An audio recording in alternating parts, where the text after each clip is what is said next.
Salut chers à tous, bienvenue dans votre émission Exprime ton talent, l'émission qui donne la parole au talent dans toute sa diversité. Nous sommes à la Baie de Roi dans le cadre du Festival international du sport extrême, le FISE, qui fait sa 4e édition. Nous irons à la rencontre des talents dans plusieurs sports, skateboard, basketball et même de la danse.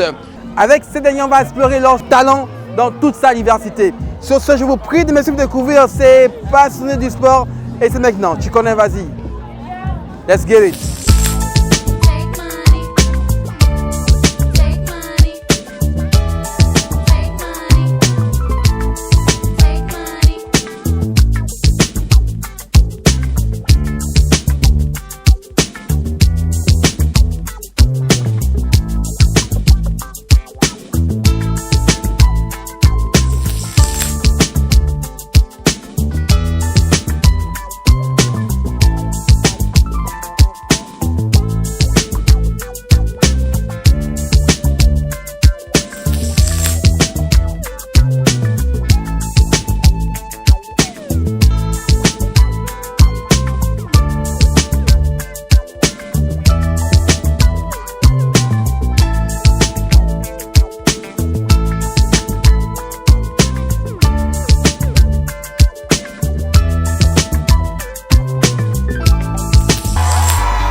Alors bonsoir David, comment tu vas?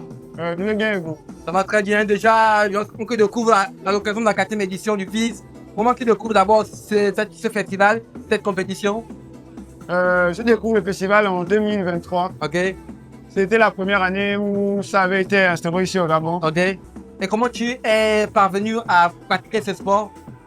Bon, la curiosité d'abord. Ok.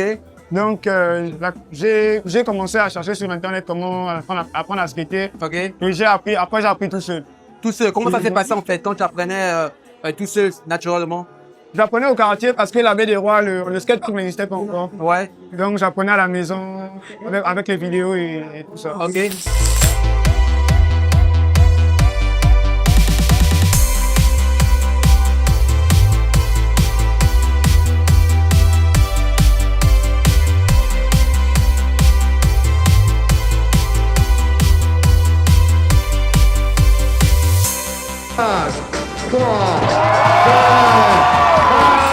Et raconte-moi un peu cet apprentissage, comment ça s'est passé? Quels ont été ton planning en fait d'apprentissage ou au cours de training? Vas-y. Bon, c'était assez difficile hein, parce que je n'avais pas quelqu'un pour me diriger spécialement. Ok.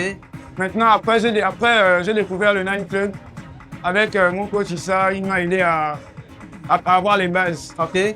Et voilà comment ensuite j'ai appris à me débrouiller maintenant tout seul, mais avec les explications de mon coach. Et les équipements, comment tu te les as procurés? Les équipements, on a une association, Killer Skate. Ok. Ils ramènent souvent des planches de France et ils revendent ça ici, donc on achète avec eux. Ok, ça marche. Ce sont des... C'est assez professionnel, c'est ça? Oui, c'est des Ça, c'est une planche du skateboard, c'est ça? Oui. Et depuis quand tu l'as? Ça fait 2 mois. 2 mois? 2 mois, c'est... Et je pense que c'est durable, non? C'est assez... Oui. C'est solide. C'est solide.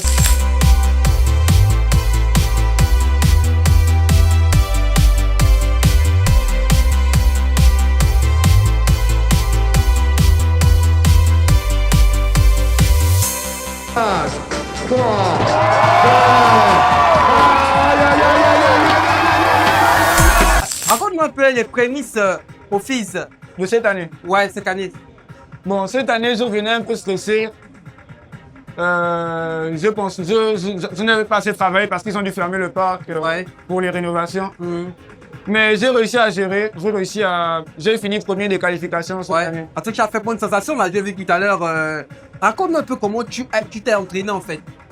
Parce que je pense que aussi, ils ont encore le skateboard, c'est un sport extrême, comme on le dit. Il y a plusieurs risques quand tu pratiques ce sport. Oui.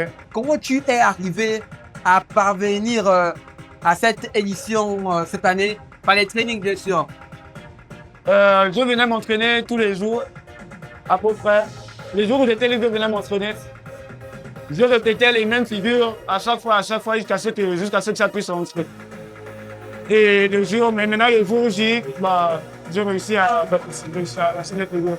Mais attends, voilà, comment ça se passe aujourd'hui? Comment tu as réussi à taper et à aller les jurys? Bon, l'important, c'est de garder son cadre. Rester concentré sur ce qu'on doit faire, ne pas faire attention. Ok. Et voilà.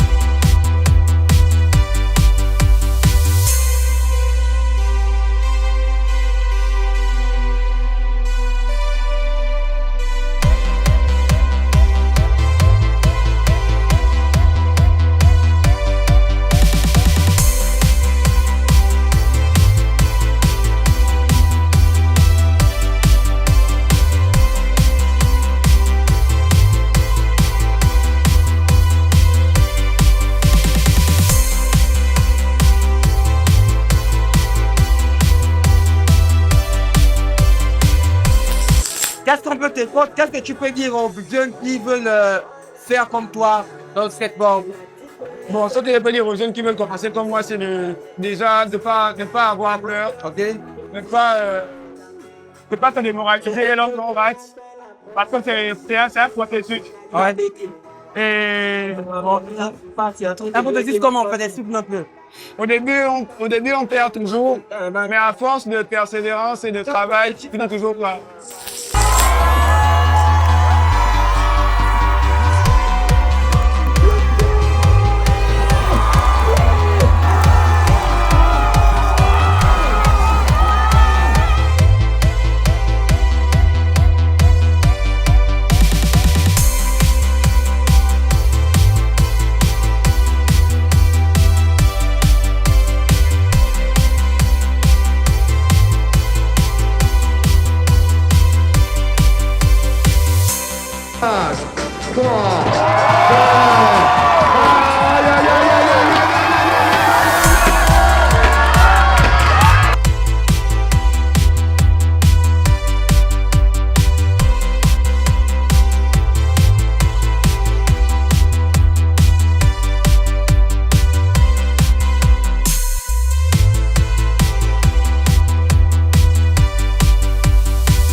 Est-ce qu'il y a eu des risques sur le plan corporel? Est-ce qu'il y a eu des fractures? Est-ce que ça a été difficile aussi? Raconte un peu. J'ai déjà eu à me casser une dent. Une dent? Ah, ça c'est fort, hein? Mais comment tu es arrivé à remonter en fait? D'abord, comment ça s'est passé? Comment tu es arrivé à fracturer une dent? Raconte-nous un peu cette histoire. C'est en allant à Damas. Il y a une longue descente à Damas. Ok. Et j'ai voulu la prendre en pleine vitesse. Et j'ai raté. La planche a bougé. Je suis tombé la tête la première chose. C'est quand même protégé, non? Oui, c'est quand même protégé. Mais c'est la tête qui a pris.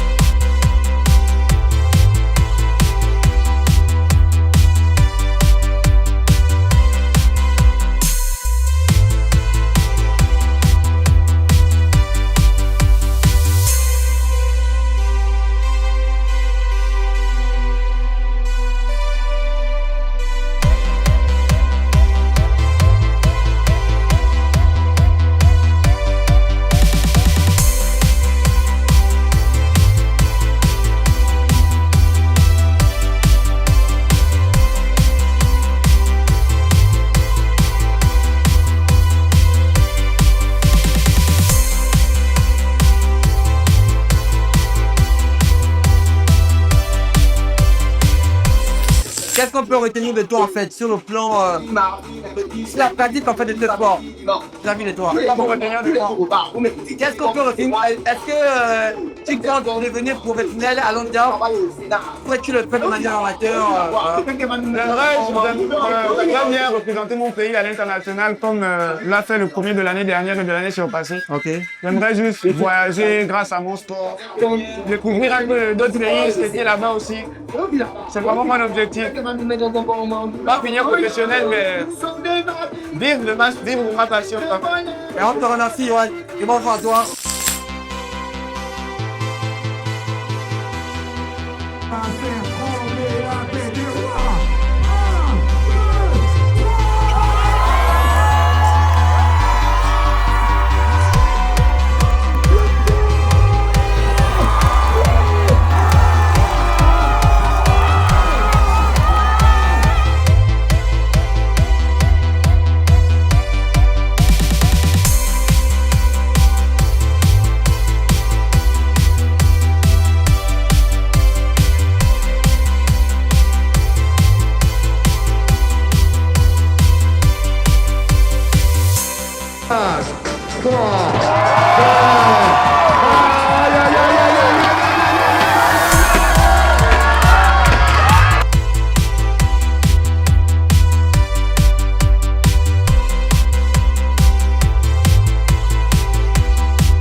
Pour l'édition 2027.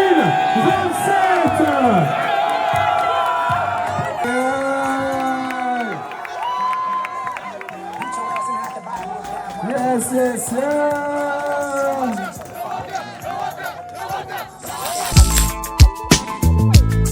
Take money. Take money. Take money. Take money.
Bonsoir, mon prénom c'est Louis, mon prénom Ngomba Yoga Matsoni Jean-Jérémy.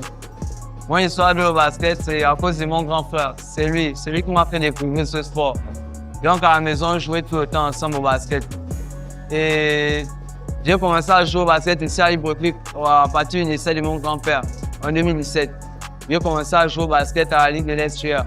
Ce sont les amis qui m'ont appelé pour venir jouer ici au basket, là, ici à la Baie des Rois. C'est compétition que tu as participé, tu as dit ça. Oui, à la Ligue de l'Estuaire. Comment le fils, comment tu les différentes étapes, comment tu arrives à les différentes étapes. Différentes étapes, bon, c'est grâce à mon coach, c'est lui qui me fait en sorte qu'il m'améliore chaque jour. S'il n'est pas là, je ne suis rien. C'est comme ça, grâce aussi à mes coéquipiers qui m'enseignent aussi beaucoup de choses. Ouais. C'est comme ça qu'il apprend à m'améliorer chaque jour. Quels sont tes projets dans le basket, Paul? Bon, le projet de tout le monde, c'est d'abord de devenir pro. Avant tout, c'est de devenir pro avant le basket. Après, pro, on peut, je ne sais pas, pour encore aller loin, même en NBA. Bon, je me prénomme Mohamed. Je suis rider de la Baie des Rois précisément. Bon, comme on n'a qu'un seul parc. Hein. Et je fais le skateboard depuis, bon, on va dire, dans un total de 4 ans. Parce qu'il n'y avait pas d'abord le skatepark avant. Ça, c'est d'abord ça. Et je savais seulement rouler. Juste rouler, mais pas faire des figures. Mais depuis l'arrivée du skatepark, j'arrive maintenant à faire des figures de temps en temps et tout ça. Maintenant, on a cet événement aujourd'hui qui s'appelle le FIS District. C'est chaque année, ici à la Baie du Roi. Basket, danse, trottinette, etc. Tout ce qui est extrême. Et aujourd'hui, nous sommes précisément à cet événement pour des qualifications. Moi, je suis qualifié pour la finale de demain.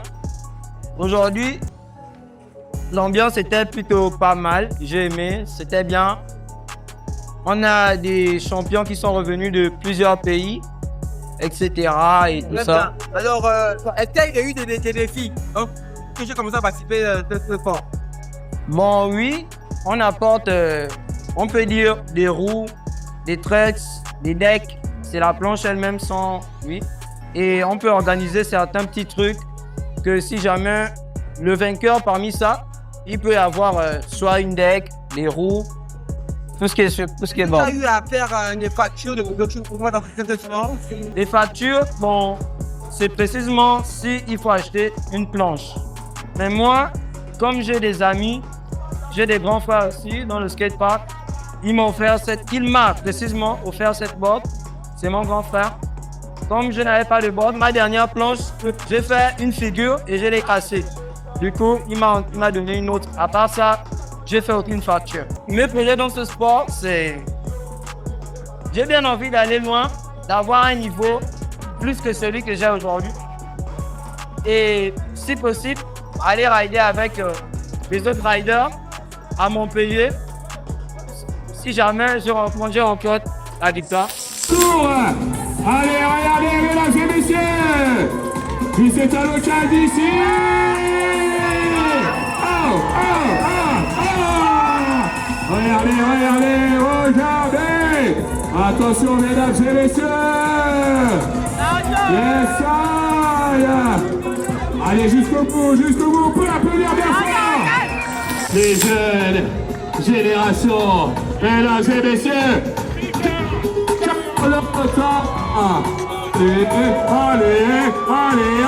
Allez, ça tourne. Regardez, mesdames et messieurs. Regardez ce que vous voyez sur la mini.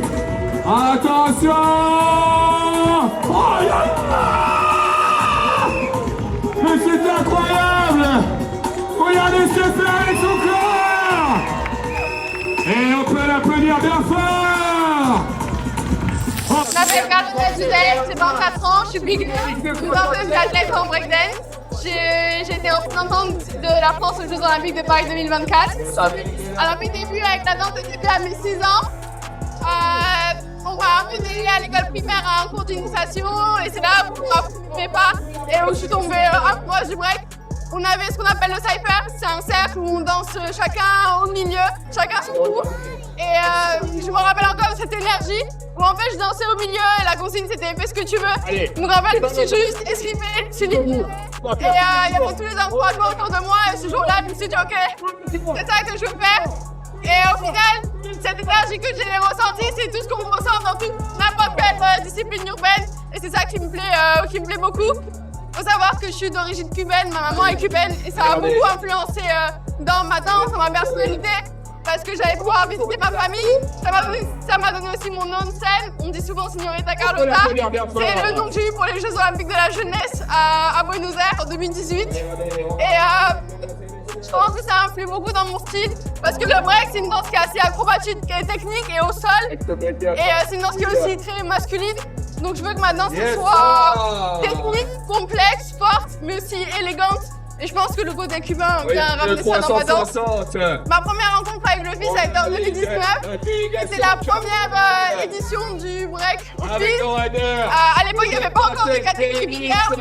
Ensuite, le FIS est rentré dans le circuit olympique. Donc mes compétitions pour me qualifier aux Jeux, je les ai fait aussi au travers du FIS. Et je sais pas, j'ai toujours eu un bon feeling. C'est toujours une compétition qui m'a apporté chance. Une compétition où j'ai toujours réussi à me surpasser. Peu importe si ça allait pas. Et c'est pour ça que j'adore aller au FIS parce que c'est vraiment une ambiance qui m'aide à me surpasser. Et aujourd'hui, ça a signifié encore plus. Comme ici à la Ville des Rois, où on vient échanger, donner des initiations, faire connaître nos disciplines, mais aussi valoriser les talents locaux. Donc on les initie, on fait des compétitions, et en plus il y en a qui peuvent gagner leur spot pour l'édition internationale à Montpellier.